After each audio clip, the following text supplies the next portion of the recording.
কেমন লাগে বলুন তো? আপনি সেগুলোর জন্য রেসপন্সিবল না। তারপরেও দোষটা নিজের মাথার উপর নিচ্ছেন। এমন ৭ টি ব্যাপার আছে যেগুলোর জন্য আপনি কোনোভাবেই দায়ী নয়। তারপরেও মনে করছেন আপনি দায়ী। তো সেগুলো কি, কি?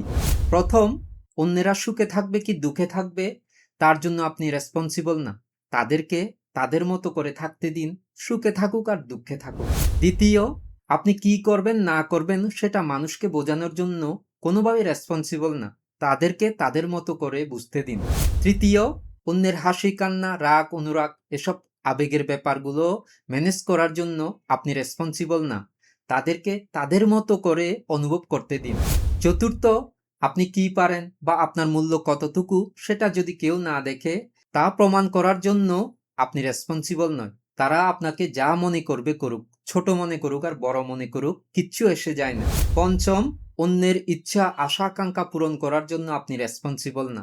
তারা আপনার উপর ক্ষুণ্ণ হোক আর বিরাগ হোক, তাতে কিছুই এসে যায় না।